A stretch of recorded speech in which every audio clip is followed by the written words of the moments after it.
Hey, Chicago, what do you say? It's the CHGO Cubs Podcast presented by DraftKings, America's top-rated sportsbook. Make sure you download the app and use the promo code CHGO when you sign up. Cubs win 2-0 to start your weekend off on a right foot. Luke Stuckmeyer, Cody Bellinger, and hopefully Ryan Herrera from beautiful, historic Wrigley Field in just a bit. Cubs win their second straight game. They had that rained-out game in Cincinnati. We talked a lot after the rainout about whether momentum was a real thing. Would it carry over? I don't know if it did or didn't, but this was another great pitching performance by Marcus Stroman. That's the whole storyline of the game. He was spectacular. The chat's lighting up saying, hey, this guy might be the best pitcher in the division. Hey, this guy might be National League Cy Young. Hey, this guy might be an ace. All those things we've wanted to say about Marcus Stroman looked pretty good the first two games. The Stro Show was out today. Oh, was it ever? It was a Stro Show at the Federal Landmark this afternoon, Stuck. And it was fun to watch, man. I know for your reasoning, because we're sitting here at beautiful less than 3:52, right? But also beautiful. Because he went through a pretty good lineup, and outside of that first inning, in which he still came out clean, he was great today. This season. Check out that comment. We don't stinks. Wow. Zada's buying in. Cody's ready to do the 3-1-2 beer bat for our friends at Goose Island and another Cubs win. He's not going to chug it. He's going to comfortably savor another shutout performance. Right. Now Marcus Stroman, 12 shutout innings this season, 14 strikeouts, and Cody is on his third beer bat of the season. Here's another comment. Here's another good comment, Stucky. 217 game is a vibe. Oh, Peter, is it a vibe? 2 hours, 17. Vibing. I mean, changed my life. I think that 217. It was like a 5, middle of the fifth in an hour. It was crazy fast. I was worried I wasn't going to get here in time. Yeah, if it wasn't for Stroman's long inning at the end there, this would have been a 2-hour game. It was close. What do you think of this pour? This That's might be nice. This the is head my on best that pour. Is pretty good. That's pretty impressive. There's not a lot of head there. That's a professional pour. I'm gonna wait a second, and then I'll give it a shot. No, they'll give you probably a better pour than that at the Goose Island Tap Room. Absolutely. As far as at home, do it yourself. That's nice. That's nice. Chug it, Cody. Over under 18.5 seconds. Well, I'll put a timer take the over on that one. I would say I have the over. owned myself. Self-owned myself twice this week. I'm gonna do it again. I would say it's at least a minute. I would be. I would take the over on Fernando that. says, here's $2 for the beer chug. Let's go. Shout out to you, Fernando. You're the man. Yeah, it was, first of all, I will say this. It's one of those days on television where you look at it and you go, wow, it looks like a beautiful day at Wrigley. Mm-hmm. But you realize that those people in the shade under the overhangs were paying for it. Oh, for sure. It was cold at Wrigley. And that's why I took Stroman really as my who you got, which we'll get to much later, is just – it looks nice, but when the wind is blowing in and it's only like 40 degrees outside, it's a tough place to hit. Yeah, I mean, I rode the scooter here today in that wind. Brisk? It was brisk. It was brisk. So a little nippy out there. Yeah. All right. Are you ready? Let's give her a shot. Here goes the beer bat. And this is my excuse on why this is a little bit harder, is that when it comes out of the bat, it just kind of flows. Yeah. And you don't have to chug it. Savor the victory is what they say. Savor the victory. This is for the win number 3. We're back to 500, baby. Win number 3, back to 500. The counter is on. Herb Lawrence, by the way, did it in 8 seconds. He does a beer. It's sort of unbelievable. That's way less than 8. He does it in much less than 8 seconds. Well, he does it whenever he runs the 40-yard dash in. That was 5 seconds. In maybe 4 seconds? 4 seconds. Cody's almost done to this. He's down to the handle. He's past the barrel, the hardest part. This is way less than a minute. Take your time. Yeah. You got a long scooter ride. You got a long scooter ride and bets still to do. See you, Cody. My excuse tonight, too, is me and Ryan Herrera were taking some swings in the batting cages. Oh, I saw that, on the Twitters. After we went to the Bleacher Nation event. So he wanted to go sluggers because he's 25 and whatever. And we obviously had some beers last night, so I'm struggling a little bit today, guys. So I apologize. I'm trying. This again. This whole bit is for vibes. Vibe with us, baby. Yeah. Peter says your pours are improving. Corey chiming in on the chat saying, cheers, Cody. There's some saying chug the beer. Bad Good Friday for Colada. He doesn't have to say we stinks. How about saying we goods? 3 bear bats down, 92 to go. That's Hell yeah, right, Neil. I love that energy, That's baby. right, Neil. Hell yeah. Colada says if I were a Sox fan, I would chug it in 5 seconds. I don't even know what that's supposed to mean. But Damn, John says like chug, chug. That's a shot Cody at me. babysitting that goose. Let's go. We are over the minute mark. And again, I probably would take 5-10 minutes on that. It's just foam left now. Most of this is head. There's foam, there's head, and there's just a little backwash. And 1:45 is the timer on the celebratory. This is head. 2-0 Cubs. That was beat the Rangers. Good job, Cody. It was better than the last one. It was. I'm sure I'm still going to get. He's speeding up. The pours are getting better. And yeah, I mean, I want Ryan to chug one next time. We need Ryan to do a risk his shotgun. baseball writer's That's card. correct. I Baseball forgot writer's about card. Integrity. Forgot he's a real journalist. Have some integrity. He's a real journalist. But pitching performance, Uvalde was also really good. Part of that was, like I said, the cold weather. But here's Stroman's deal. You know he hasn't given up a single flyout all season? Really? He does not have a flyout this season. Every out has been a ground out or a strikeout. Wow. And for a sinker ball pitcher, that's why he's gone 12 shutout innings. The sanker be sankin'. The sanker be sankin'. And they put behind him elite defense, and a couple of times they helped him out. No question, the play of the game, if you're looking at one at-bat in this game, it was Young against Stroman, right? 6th inning, bases loaded, Josh Young, ground out to Nico Horner, remained 1-0 Cubs, and that was it. Yeah, that was it. I was nervous because the 3 guys who got on, they didn't even get hits. But it started off with a hit by pitch that was questionable in terms of if it actually hit him or not. And then, there was a walk in there. Yeah. And whatever. Like, they did not hit Stroman really at all today. And 8 ground outs today. He got the big ground out that he needed. I saw a tweet from Michael Cerami during the game. I think it was at the point when Stroh only had 5 strikeouts. He said something along the lines of 8 strikeouts in the first game, 5 strikeouts today.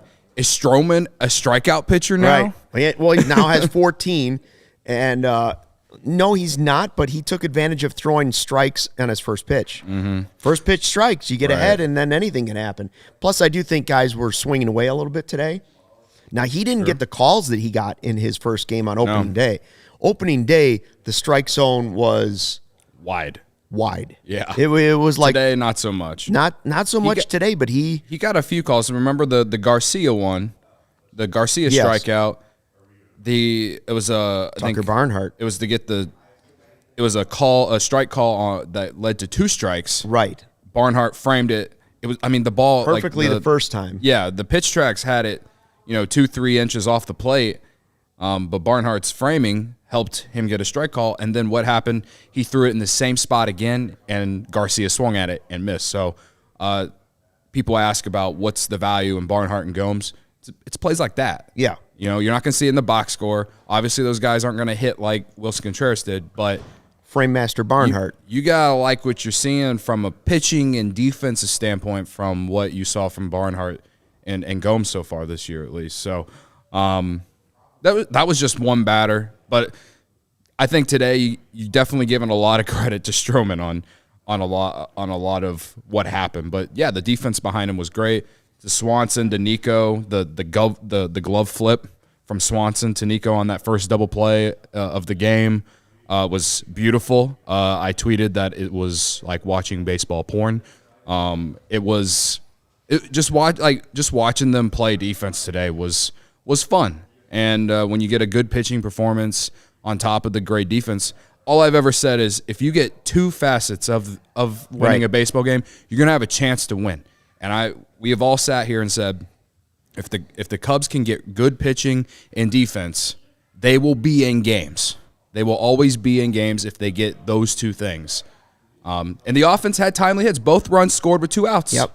So that was something that we talked a lot about last year, how this team wasn't good at scoring runs with runners in scoring position with 2 outs. And that was something they did today.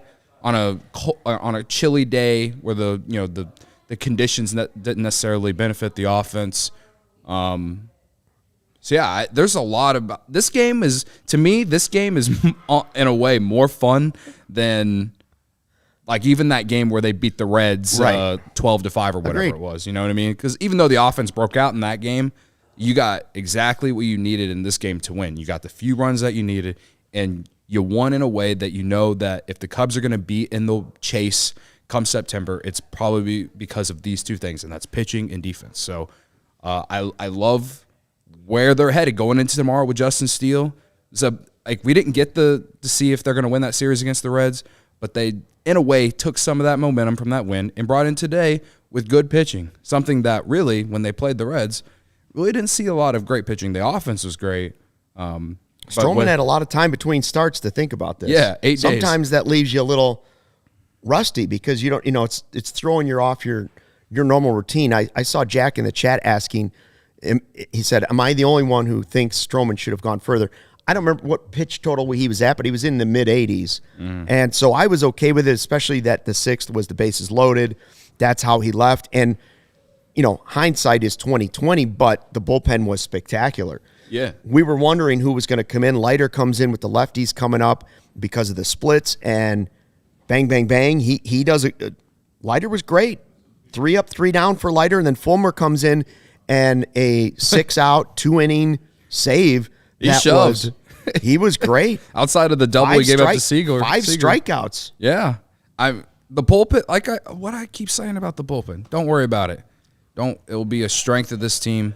Leiter, you bring him in, face 2 lefties, and he did exactly what you're looking for. I didn't think Fulmer was going to go. I thought that they were 218 is saying what I was thinking. I didn't know he was a multi-inning guy, especially this inning. I didn't either. Especially this early in the season. Right. So I didn't expect him to come back out. We were saying, well, is this going to be ALLCITY's first shot at getting a save opportunity? And man, he stayed in. Like you said, other than the double, he got the job done. And so I want to say that he got that chance just because he hadn't pitched. Yeah. You know what I mean? They just had 2 days off. Right. So and I don't think he pitched in Cincinnati at all. So if they have a save opportunity tomorrow, it'll be somebody else. Yeah, for sure. We know that. And we'll see how that goes. But it was impressive to see him go out there and do what he did, though. That's really cool and exciting to see. So yeah, I saw a quote in there, or not quote, a comment in there from Brady saying something about how he said it's no shot at us, but Jed saying that winning teams blowing teams out, or the Cubs blowing teams out, is what he said in the offseason, what Jed said in the offseason, yet we're sitting here talking about pitching and defense. I mean, I hear what you're saying, man, and who knows, maybe the offense will be better than we generally expect as the season goes along, but, I mean, I'm just expecting a lot of games like this season. And 2-hour, 20-minute games? And maybe the offense gets better. Well, outside of the time. You're talking about the short pitching-led games. Yeah. Yeah, okay. Maybe the offense will get better as the season goes along once they bring up Mervis and Brennan Davis and when Morel eventually makes his way back up. Let's be real. Right now, this roster in terms of the offense isn't the best. It just isn't.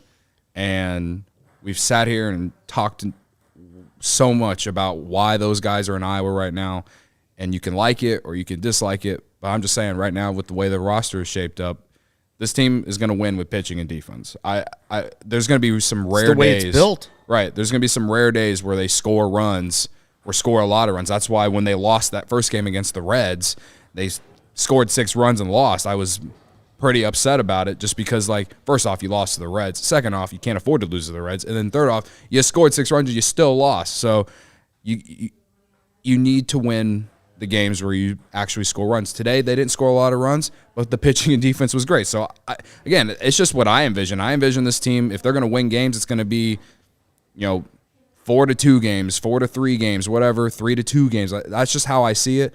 Hopefully, we mix in a lot more, 5-0 games than not. You know what I mean? But we'll see. Again, it's early. We're 3-3. Yeah, it's very early. And they just won the first game of this series against a Rangers team that doesn't look half bad. They look like a really competitive team. They've spent a lot of money on some players. Yeah. So John says, I don't know how to explain this, but it felt like a big win for some reason. It had so much positive energy. Everybody looked good. Playing consistently like this will get them to the playoffs. You're right, Cody. The team was built on defense and doing the small things. Right. Pitching, defense, base running, all of it.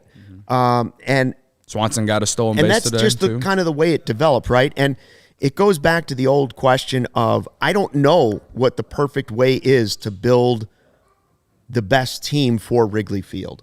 You know, some would tell you that it's the home run hitters because in the summer when it's blowing out, you'll score so many runs, nobody will be able to keep up with you. Others will tell you that in the springtime like this, in April and May, where you could let your whole season slip away, if you don't have games like this where you're pitching great and you find clutch hitting from guys that aren't swinging from the fences, that are just willing to push the ball the other way and take a stolen base like Dansby Swanson did. Nico Horner did it earlier this season. All of those small things, and then play very good defense. Some will say that's the correct way to build a team because Wrigley Field will blow out and everybody will hit home runs in the summer, but you have to be able to score and win games like this early in the season and late in the season. I would say it's probably a combo of the two. The perfect lineup and team would be a combination of both, obviously. Yeah. But right now, today, with the lineup and the team and the roster built the way they are, this is exactly the type of way you want to see the Cubs win early in the season. As a matter of fact, we've seen the baseball. If you watch other games around baseball right now, it does seem like the baseball is no longer a wet rag. There are home runs flying out. I mean, Aaron Judge was his own monster last year, but now you're starting. It does seem like the ball is reaching the bleachers and the wall faster this season if you watch just a lot of Major League Baseball. That said, the Cubs have 4 home runs this year. 4 in 6 games. Phillies, Diamondbacks, and Cubs with 4 homers. That's the bottom of the majors. Only the Nationals have 2. So they have one of the fewest home runs. Giants have 15, Dodgers have 14, Rays 13. There are 9 teams with double-digit home runs already. And most of those haven't played yet on Friday. Yeah. So you look at what are the Cubs doing? They're doing the small things. They are 16th in runs scored after today's game. Again, a lot of teams haven't played yet today. Cubs are 16th in runs scored. So it's even with their 12-run game against the Reds, they're not scoring a ton of runs, but they are getting good pitching from their starting rotation. Now, has it been every single start? No. But now Stroman has had 2. The guy that goes tomorrow, Steele, can back that up again, and then it could be 4. And then the other guys that have come in, nobody's had a bomb outing, right? Like, nobody's come in and given up 6 home runs and just been blasted off the field. They've all been able, Tyone in his outing, able to compete and hang in there. Wesneski was frustrated. He was able to stay in there and limit it to 3 runs by the time he came out of the game. So this is the formula for the Cubs winning games this season. Maybe Bellinger's bat gets hot. Maybe when Seiya comes back as early as next week, his bat gets hot. Yeah. Some of those guys might hit home runs. Happ might start to hit home runs more too. But frankly, right now, the way to win them in the spring, pitch well, field well, and by the way, don't tell me the metrics. Plezak was the one that told us. He said, I'm telling you, Hosmer can play first base. And we know, yes, he has gold gloves there, but the metrics guys will all argue that and say, well, the last couple of years, he's been bad at first base. He's been bad. Mm-hmm. I don't know if that was a fluke.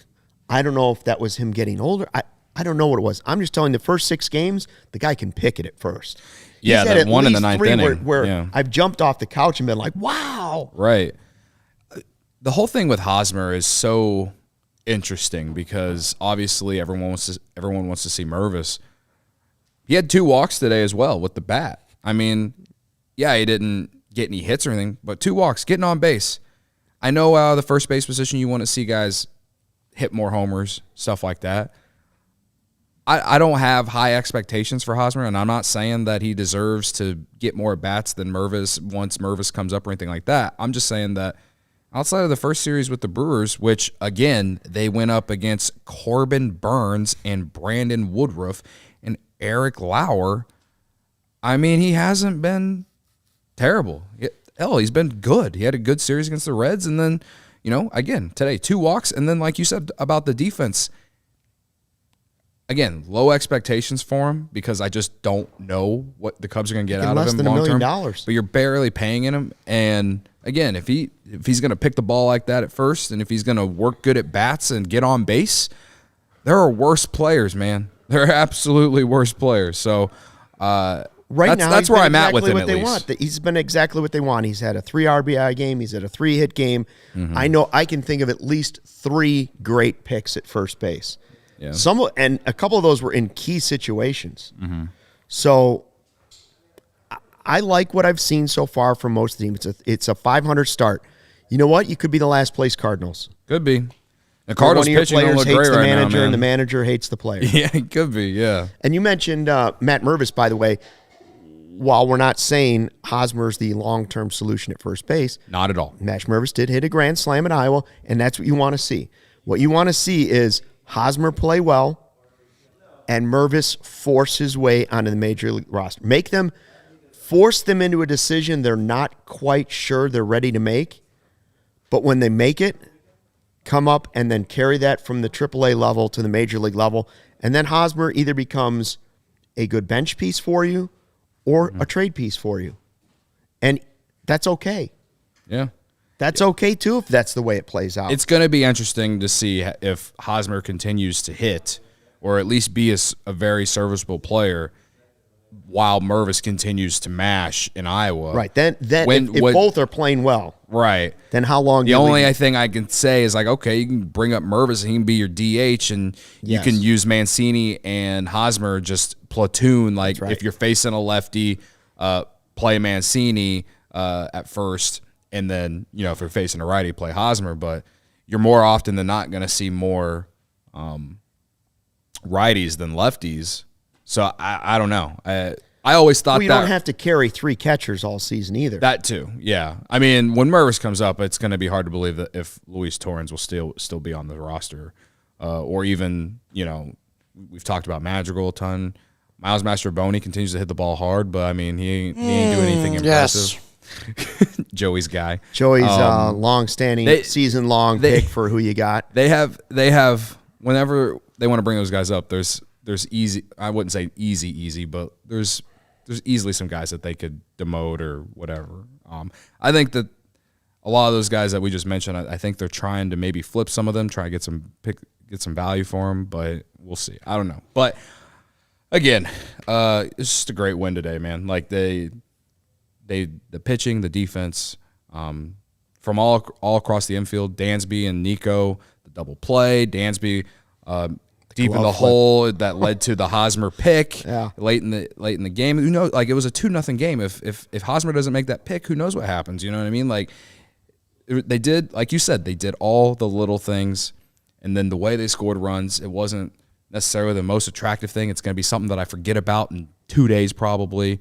But Bellinger with 2 outs, lines one to right field to score a run, and Ian Happ, shout out to Garcia for basically missing the ball, but also it was well struck. It was very well struck. Delmetric says that it's a hit, and then the people, as in the scorekeepers, agreed with Delmetric. Shout out to him. He gets a hit to drive in a run, Ian Happ. So just an all around good win, and again, the Cubs are going to have to win these types of games because they were in a lot of games like this last year. Because I always talked about how last year the bullpen kept them in games because their starting pitching couldn't go deep enough. Right. Well, today the starting pitching went pretty deep, and the Cubs were able to get a lead, and then their bullpen that I told everyone to not worry about showed up. And it's like this, to me, this is how they're going to win a lot of games this year, is if they can score early enough with their starting pitching, be able to give them 5 to 6 innings, and then go to that bullpen that I think can be very, very good. Mike Dubs running down the street with a flag right now. Hashtag Mike Dubs. 50 days of Dubs. We're at about 38. 38. Gerard. Shout out to Gerard. Shout out to the Duke. The Duke for sure. The Duke for sure. The Duke, Gerard, and Mike Dubs. I see a comment here. Did anyone catch the Apple TV announcer called Nico Patrick Wisdom? Can't stand them. What did you think of the Apple TV broadcast today? I liked it better than last year's Apple TV broadcast. Was it Dontrell Willis and Dontrell Willis, and I can't remember the play-by-play name. Heidi Watney really didn't do very many reports during the game, which is totally cool by me, not because it's Heidi Watney, because I just don't need sideline reports during baseball games. As someone who's actually done sideline reports during baseball games, I just don't. Yeah. This is no shot to Taylor McGregor either. No, it isn't. I thought it while I was doing them. I just don't think it's a necessary part of a broadcast. Mm-hmm. I know the game's moving slowly, and sometimes you need to move along. They're trying to move along a broadcast for something that is slow. But if you're going to play the game in 2 hours and 17 minutes, I don't need a bunch of stories about high school teams and whatnot. So I thought the broadcast was decent. The only thing would I prefer it just be the Cubs broadcast? Yes. Yeah, obviously, and I wouldn't blame anyone if they muted it and turned on the radio. My only complaint is the fact that you have to have Apple TV Plus to be able to watch the game, which was something that you didn't have to do last year. So you're making people, in a way, you're forcing people to subscribe to Apple TV Plus just to watch this particular game. And I just don't see how that's a way to grow the game at all by MLB. Again, this isn't on the Cubs. This is an MLB thing. Sure. So I didn't thankfully, we were able to watch the game here at the studio because I have Apple TV Plus. That's what Fam Guy says. I can't comment about the Apple TV broadcast because I couldn't watch their broadcast. Here's the one thing that I think was cool today about the Apple broadcast. Mm-hmm. The rest of it I can just give me Marquee, give me the. I thought Joe Girardi's been great in the booth for the first 3 games of the series or season at Wrigley. The umpire cam, somebody called it in the chat too. The umpire cam seeing what the batter is seeing or what the umpire and catcher are seeing, and the way that ball is moving and the speed it's coming in at. Mm-hmm. That's something I would like to see in a replay a lot. Yeah, it sort of feels like a video game because that's how you see it coming in when you're playing a video game, but it takes you inside the game. Yeah. And I don't, teams probably don't want it shown too much because they don't want that video out there probably too much for a pitcher, but it's pretty cool when you see it. For a fan, it's a really cool perspective. Yeah. No, I'll agree the umpire cam or whatever was cool. And I do think the score bug or whatever that they had in the it's nice, top left clean. corner. It's clean. Yeah. It's a clean screen. And then the whole hit probability or RBI probability thing was, they did that last year too. I thought was at least intriguing. I don't know. I don't have too much. Again, the only thing that I don't like about it is you had to subscribe to Apple TV Plus to be able to watch the game today. You shouldn't, if you're in market, if you live in Chicago and you don't have Apple TV Plus, you couldn't have watched the game today. Right. That doesn't make any sense, dude. Peter's saying this is why I listen to Pat and Ron, but 100% agree. This doesn't grow baseball. MLS made the same mistake. The umpire cam is also on ESPN Games 2, Connor points out. And Dubs, I did see this or heard that Dontrell Willis said the Cubs traded him for a bag of balls and a bag of sunflower seeds, it was a funny comment. I thought Dontrell did a nice job. Yeah. I think you could listen to the radio, right? We did that last year. We listened to the radio broadcast. It was just a lot of switching and moving around, so we just stuck with the broadcast, and it was fine. Yeah. Fernando says need the Delmetrics instead of probability percentage. Hey. If they were to put Delmetrics percentages up instead of their own percentages, I feel like more people would like Apple TV. There you go. Big 2-0 shutout win for the Cubs to start their series. A 6-game homestand against the American League West started with a shutout on Friday afternoon. We're talking about it here on the CHGO Cubs podcast. Ryan Herrera, hopefully, will be joining us before the end of the podcast from beautiful, historic Wrigley Field. He was in the press box. He's in the clubhouse right now getting interviews. In the meantime, this Saturday, don't miss the action-packed UFC 287 fight card. It's going to finish with an epic rematch. Longtime rivals Alex Pereira and Israel Adesanya will face off again for the middleweight title. Throw down on your shot to win big with DraftKings Sportsbook, the official sports betting partner of the UFC. New customers can bet just $5 on a pre-fight money line and get $150 in bonus bets if their fighter wins. Plus, all customers can get closer to the octagon excitement with DraftKings same-game parlays. Combine multiple UFC 287 bets into one for a shot at an even bigger payout. I like that the headliner's good, the main event, but the co-main event has Gilbert Burns in the welterweight too. That's going to be a good matchup. Download the app right now. Use the code CHGO. New customers, again, bet just $5 in a pre-fight money line. Get $150 in bonus bets if their fighter wins this Saturday. DraftKings Sportsbook. The code is what else? CHGO.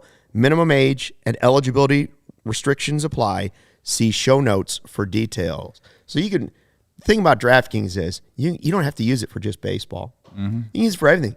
I know a lot of people love betting the Masters. Mm-hmm. A lot of people did the future stuff on the Masters trying to get guys. Yeah, I need to check the leaderboard because I have a bet on the Masters. Rahm was incredible yesterday. Yeah, Rahm was, I believe Brooks Koepka's actually was out in the lead today. Wow. Okay. Koepka live long. Yeah. Well, anyway, if you do only use DraftKings Sportsbook for baseball, perhaps you might be going to a Cubs game tomorrow or Sunday, or maybe you were trying to go this week and you're having some issues with some of these, these offshore ticket price or ticket sites. But the one that I like the most is GameTime. GameTime has helped me out so many times, especially because I live right by Wrigley Field, basically, a couple red line stops away.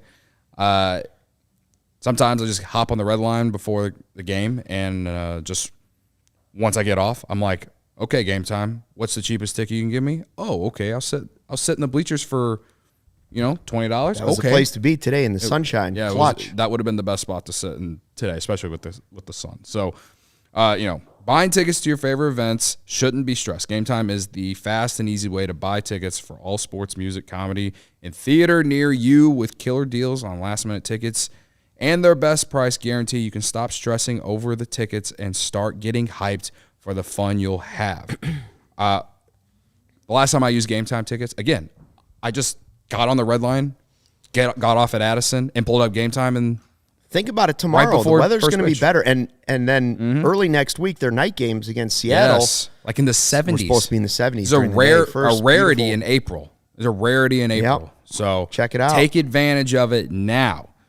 GameTime is the place for last-minute ticket deals. Forget planning months in advance. GameTime has deals on tickets right up to the day of the event. Get exclusive flash deals on tickets for football, basketball, baseball, concerts, comedy, theater, and more. The GameTime guarantee means you'll always get the best price. If you find tickets in the same section and row for less, GameTime will credit you 110% of the difference. Snag tickets without the stress of with GameTime. Download the GameTime app, create an account, and use code CHGO for $20 off your first purchase. Terms apply. Again, create an account and redeem code CHGO for $20 off. Download GameTime today. Last minute tickets, lowest price guaranteed. So yeah, we now have a code, guys. You get $20 off. If you never use GameTime, just download it, put that code in, and you save $20. That's like at least a beer and a half at the Federal Landmark. That's all I'm saying. I saw Colada says he used to sit in the bleachers for $1. Man, I missed those days. And that goes back. I believe it was John in the chat. Can you pull that up, Joey, for a second? Had a couple good comments. One was that he uses GameTime all the time because he lives 3 blocks away, but also Apple TV has a 2-month free trial going on. There are only 2 Cubs games on Apple TV this year. Both are within that free trial. So that's a way to not have to pay for it. Mm-hmm. When they play that second game, then you just cancel the thing. I mean, yeah. But binge Ted Lasso while you're at it. Yeah. I mean, I'm not going to sit here and tell you why Apple TV is the best, but I mean, that's a good reason, I guess, to get it. Ted Lasso's a great show, and I can't think of the name of the other show. It's about 3 psychiatrists, and it's Harrison Ford. Shrinking. Shrinked. Shrinking. Shrinked. Shrinking. Shrinking or shrinked? Shrinking, I think. I think it's shrinked. Look it up, Joey. I watched the whole show. It's spectacular. The first season was really funny. Harrison Ford's great in it. Nice. Anyways, Ted Lasso's good. That's going on right popular, now. Yeah. And Shrinking. Shrinking it is. Oh, Jason Segel's in that show? Yeah, he's the main character, and he's business partners with Harrison Ford, who's also funny, and the woman in it is great too. Awesome.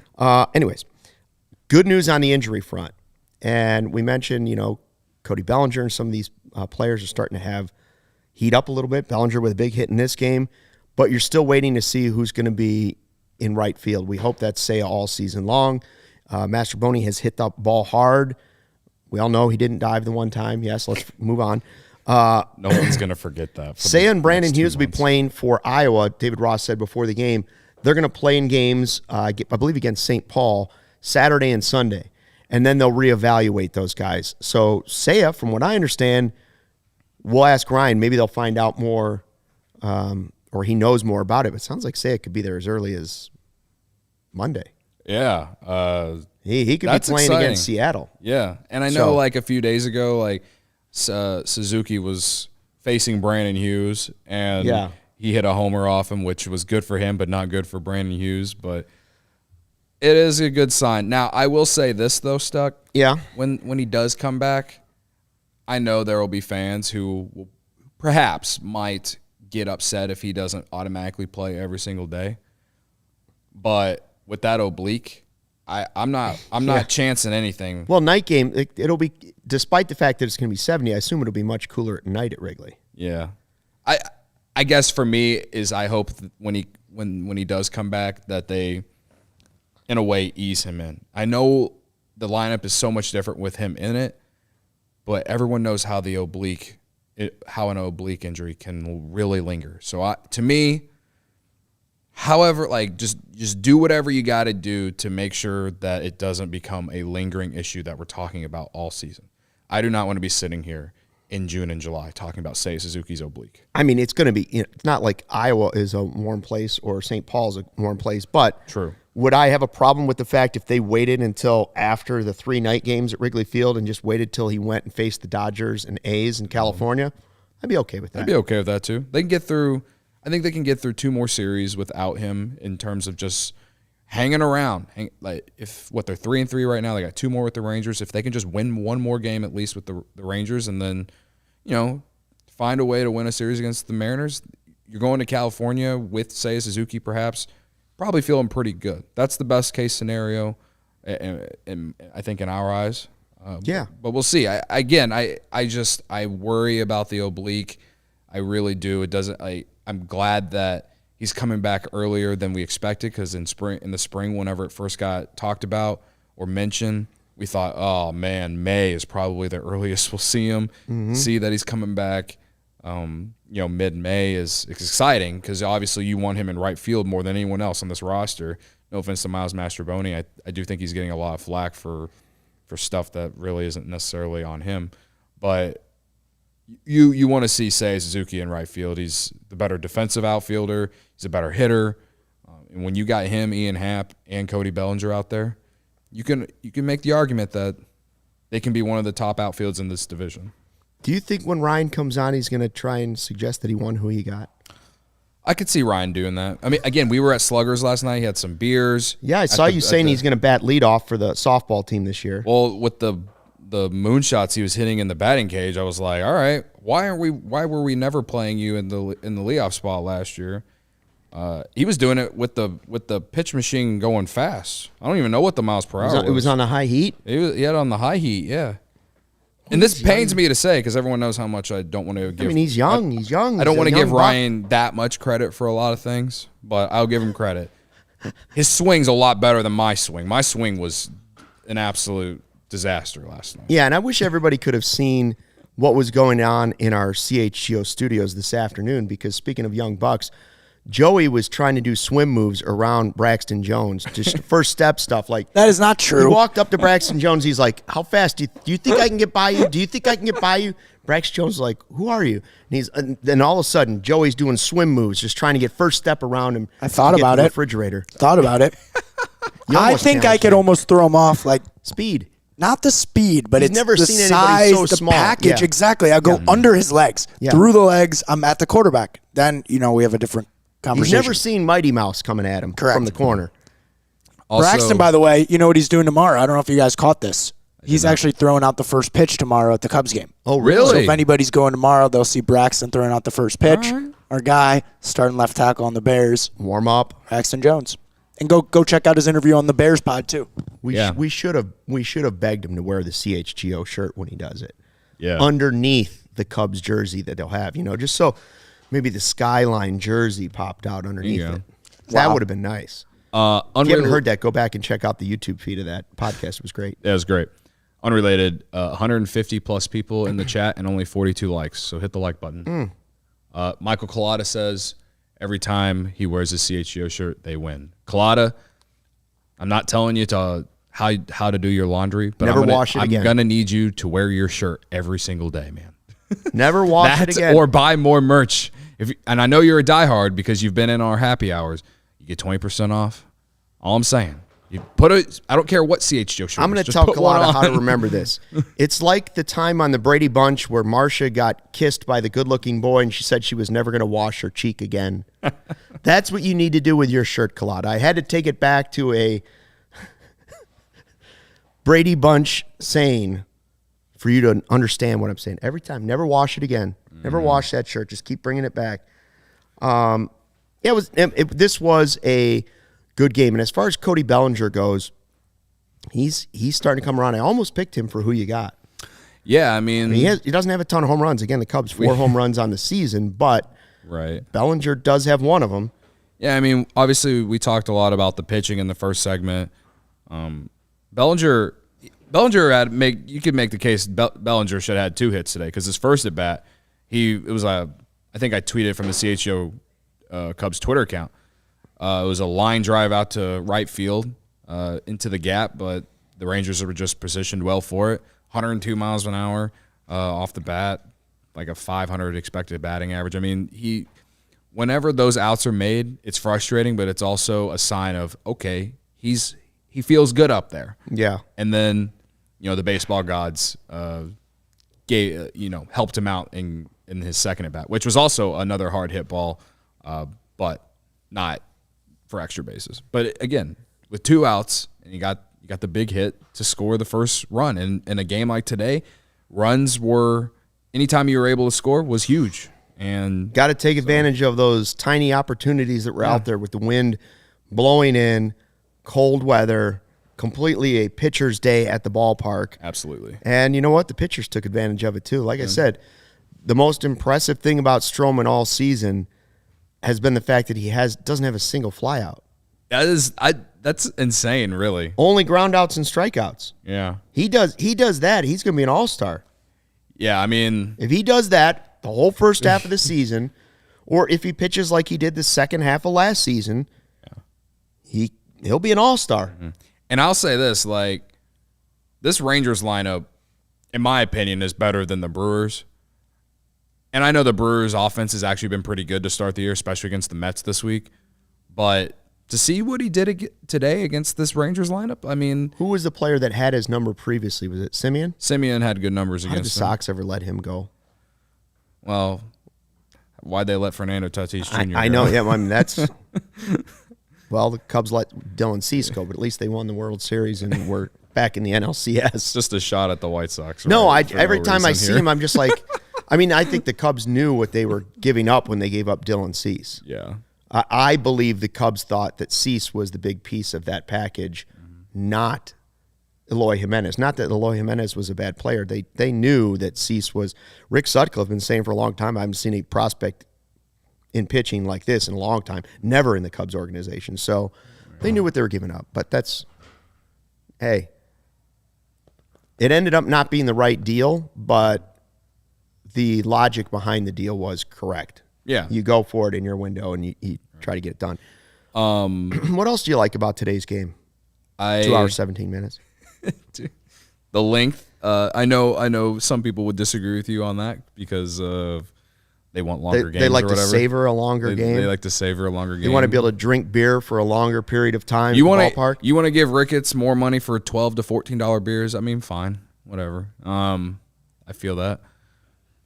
I liked the comment that Joey just put up there. I thought Belly and Tucker swung the bat For the record, this is why I kept my receipts. Yeah. 2 games later, all of a sudden, the chat last time. Bellinger's, It's coming around. Give him a little bit of time. And Barnhart got it. I think it was cool his first Joey hit off as on a the bench Cub for a today. day. Send him back to Bulls. Yeah. Yeah, Barnhart, I thought he did have some good swings. The first at bat for Barnhart was that double play that Simeon started, a hell of a stop. There's a reason, he's one of the highest paid second basemen in the league. But then his second at bat, he hit one up the middle and got on base, which is, again, is he going to give you Wilson Contreras offense? No, he's not going to do that. Neither is not Ian Gomes. But I think from a defensive standpoint, they're very good.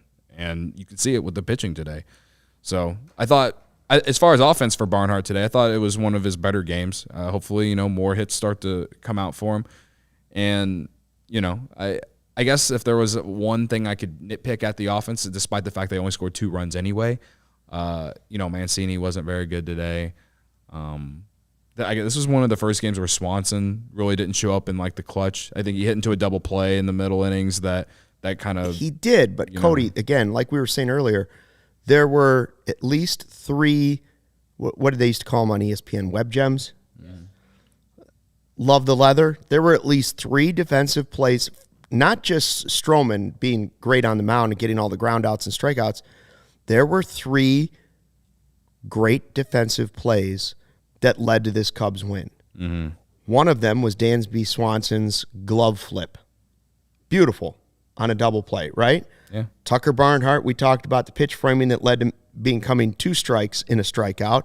And the third one was the Hosmer pick for me at first base. It's fair. They made 3 5-star plays defensively. One of them, Barnhart, you don't call flashy, but it had a huge impact. And the other 2 were flashy. Yeah. Yeah. So defense, offensively he wasn't great, but defensively he was everything you needed him to be. He gave you some sort of production from some standpoint. And I'm not saying that I need Swanson to get a hit every day or to do what he kind of did the first week. He struck out his first at bat. He hit into a double play. Like from an offensive standpoint today, he really wasn't that great. So, he's not going to hit 500. He's not going to hit 500 all season. But yeah, as long as he continues to give you the defense. As long as he gives you the defense and continues to give you good at bats like he has, then you take the good with the off days in terms of offense. But as long as he's always bringing you the defense, I think you're feeling really good about him. And again, that double play that him and Nico turned with the glove flip to the corner, pretty. It was pretty. All right, I hear Ryan Herrera's almost ready. We'll get to him in a second. Shady Rays never understood why sunglasses were so expensive. They set out to change it. They don't have to break the bank for quality sunglasses.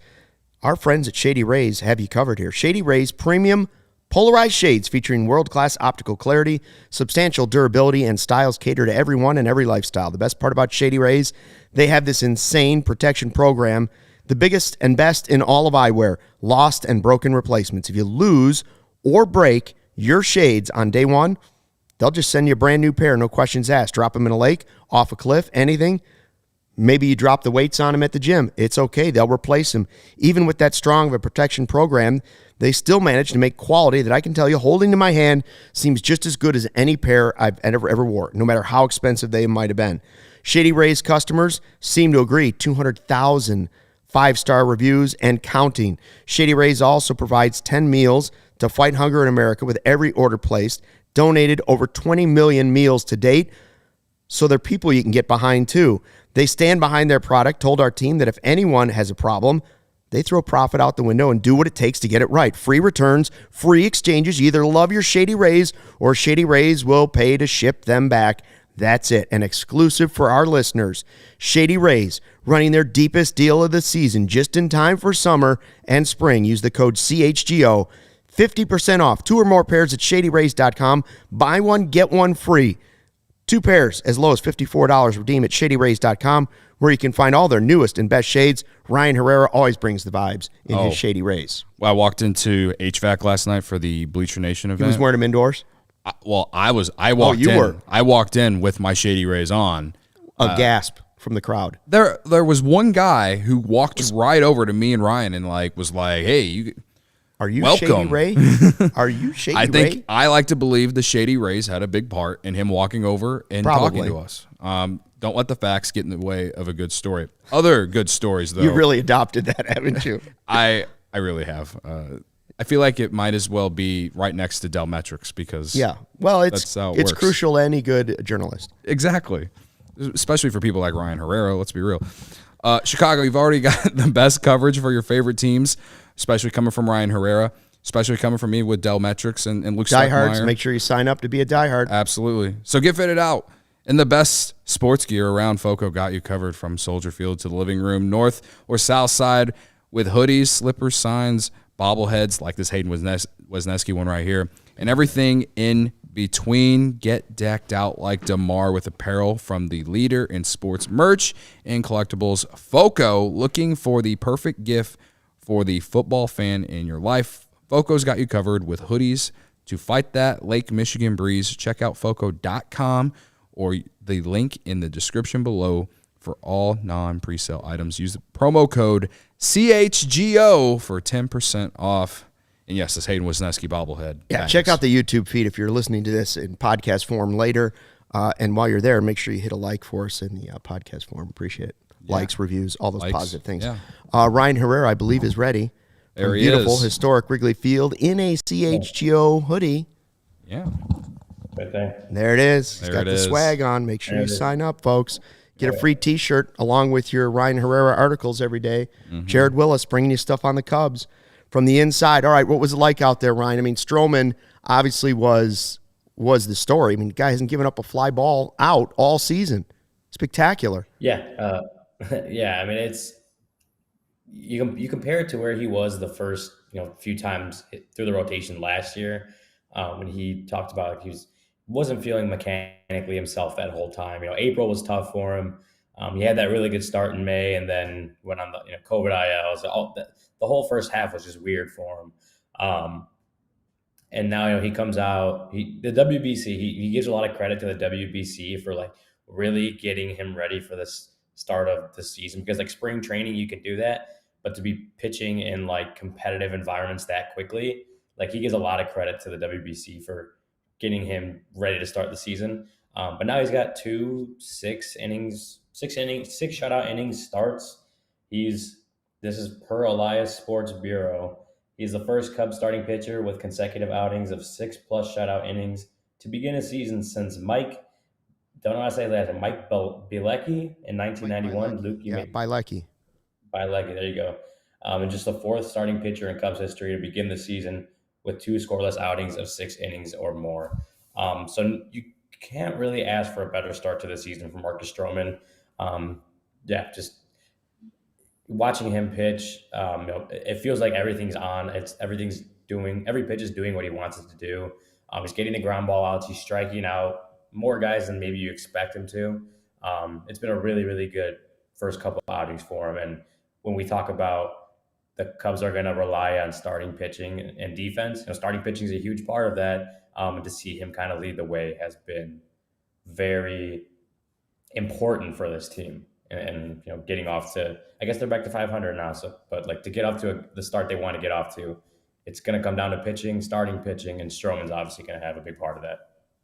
And defense too, Ryan. We said the defense was pretty good out there today. I mean, yes, they got clutch hitting, but we were just talking about how whether it was Barnhart's framing or the flip from Dansby or the snags and picks over at first by Hosmer, this is the way the Cubs have to win right now, right? Like they're not built to hit a ton of home runs, especially in the springtime. Well, no, they have 4 home runs through 6 games. Yeah. 2 of them were from Wisdom in the same game. Like the team isn't built to hit home runs. And I mean, you saw it from the first game, the small ball approach, the base knock from Nico to the stolen base to the RBI. Like that's how opening day pretty much started. And that's how the Cubs are going to win games, is if they can't hit home runs, they're going to have to obviously take advantage when the time comes, which they did today. Cody Bellinger, that base hit to right field. I even asked him, like last year his base hit to right field is probably an out because of the shift. So I'm like, clearly the shift is benefiting him already. And he just said, yeah, like it's just nice to see hits that were once hits being hits again, right? Like I think that's one of the main things of the shift is like those line drives that, hit in shallow outfield that last year were getting gobbled up as like ground balls. Those are hits again. So that's obviously a big part. But yeah, taking advantage of the opportunities when you have them, like that's how the Cubs are going to score runs. But the way they're going to win is when that happens, it's going to be the pitching staff and the defense just gobbling up everything, shutting the other team down offensively. Because, yeah, the team isn't going to blow people out that often, and it's not going to – those home runs that, put the lead away are feel like they're going to be fewer and far between than you'd like. So it's going to come down to the pitching and defense, and it's been pretty good so far.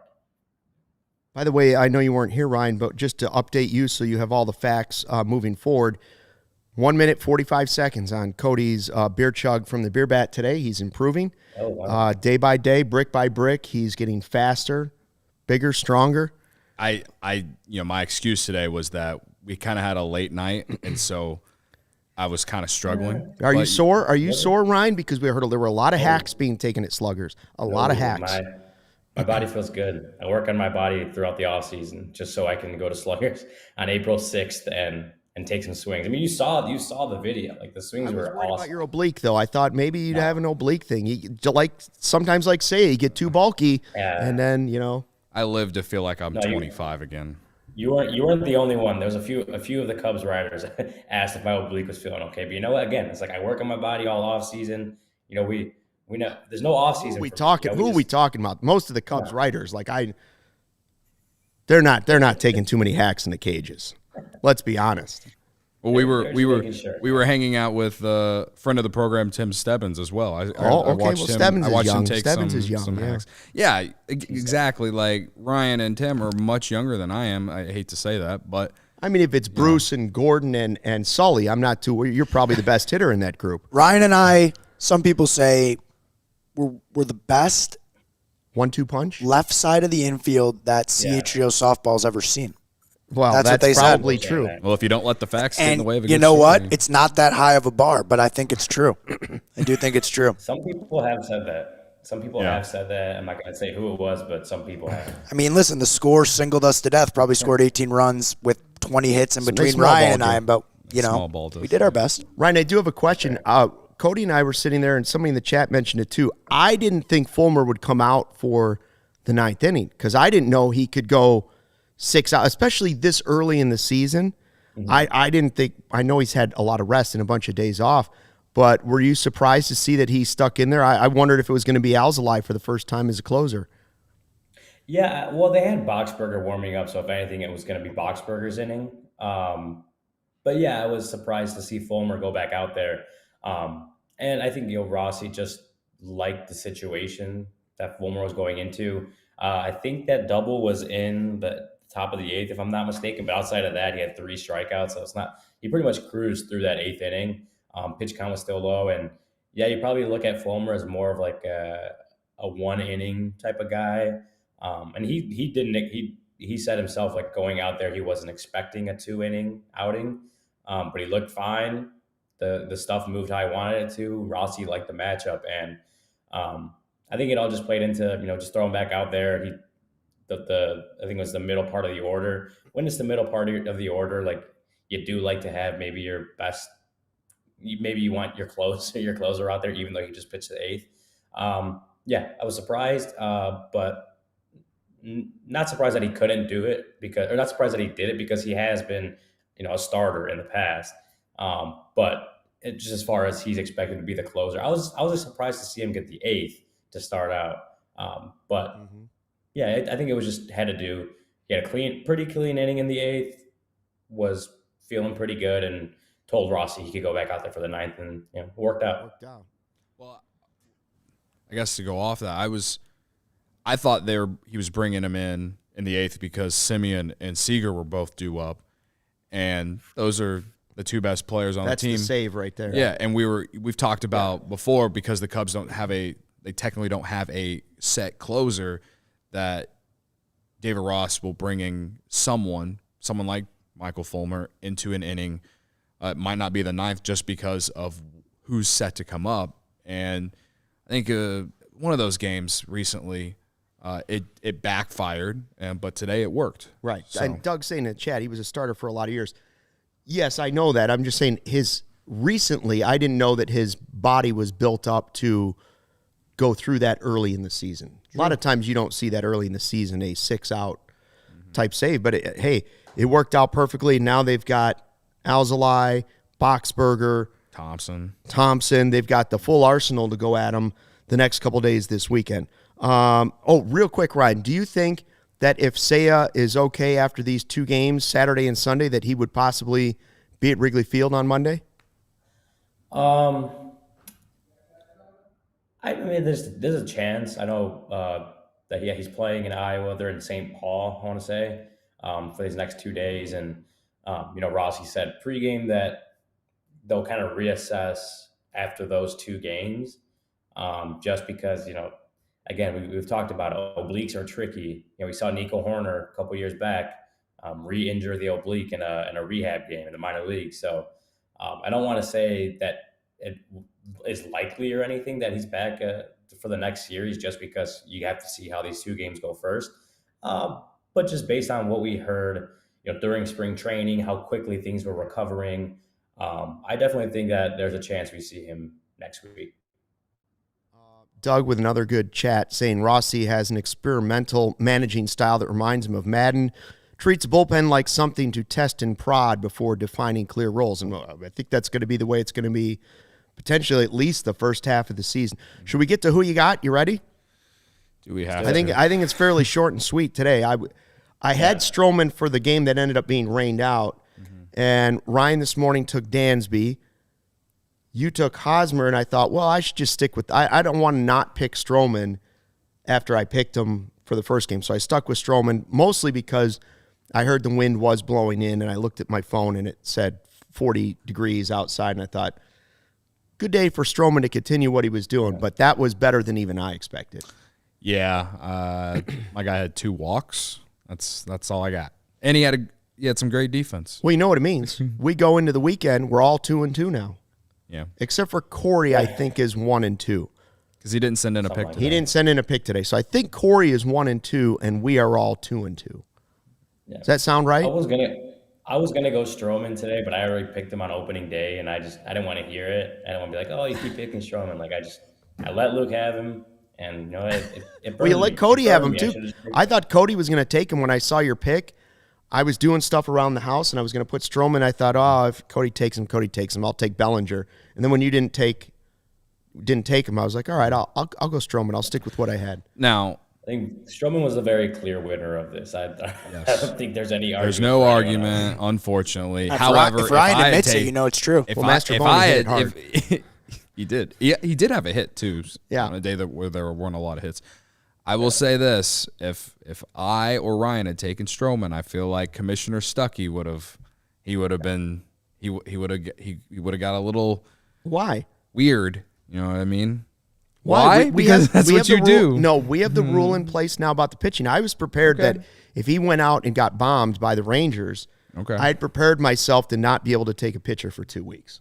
Big of you to know this. I knew that was the risk. I really liked what I saw the opening game. Integrity. And I liked the weather set up for him at Wrigley Field. Okay. He gets up for pitching at Wrigley too. I tell you, whenever he pitches, when he gets his next start at Wrigley Field, everybody's going to want to take him. He gets up. He's a guy that loves the spotlight. Yeah. I don't care if it's on Twitter, social media, wherever, at the ballpark, game time. He likes the fans at Wrigley Field. He plays to the crowd as much as any pitcher I think I've seen at Wrigley. I could agree with that. Yeah. Big Z? I know we don't have a show tomorrow, and Corey and Brennan have Sunday, but I guess we could make the rule right now. Shall we make who you got picks for tomorrow? And do you want to just make a Saturday who you got pick? Yeah. Now, again, this is the same rule that we talked about where we said you can make a pitcher, you can pick before the lineup comes out, but if that player's not in the lineup, you get nothing. Mm-hmm. So we'd all be risking somebody just not. And that's why I'm asking, do we want to do that, or are we just I'll take the master. Thank you. You'll take the master. And if you don't get him, it's whoever the catcher is, right? Yeah, because what if there's... No, but I don't want to sacrifice the master if he comes in with a big pinch hit performance. Someone's done that a couple I think times. if we're going to make a pick just for Saturday, that if we make a pick for Saturday and the guy's not in the lineup and you can get a backup pick in after that, you should be able to get a backup pick in since we're all picking before the lineup comes, if you want to do that. Or we just leave it at 2-2 until we get to Monday. Nah, pick for Saturday. Pick for Saturday? I'll take Steele. Taking Steele. He said Steele. He said All right, Steele. I'll take Nico. Okay. Give me Bellinger. Nico, Steele, Bellinger. If somebody Master is Boney. not in the – and Master Boney. Somebody's not in the lineup, we'll redo it. Or you can make an alternate pick as long as you do it before the game starts tomorrow. Steele's a good pick. Right. I feel good about him going in tomorrow. Well, yeah, I think Steele will be good too. Wow. Hopefully he pitches – he repeats what Stroman did. Well, he's coming off a 6 innings, Right. 6 inning Six start shutout against, innings. So Brandon Woodruff. how about So 6 more? He hasn't 12 and pitched 12. in a week, so hopefully he shakes off the rust early and helps lead us to another strong start. What a perfect Friday. I won Who You Got. The Cubs won 2-0, and it was 2 hours and 17 minutes. The only thing that Amen. Repeat it again. Put it on repeat. The only thing that could have been better is if the hit parlay would have. Hit parlay didn't come through, but, We ride again tomorrow, folks. Thanks for checking out the CHGO Cubs podcast presented by DraftKings, America's top-rated sportsbook. Make sure you download the app. Use the promo code CHGO when you sign up. For Ryan Herrera, Cody Delmendo, Joey over there on the 1s and 2s, I'm Luke Stuckmeyer. Take care, have a great weekend, and fly the W.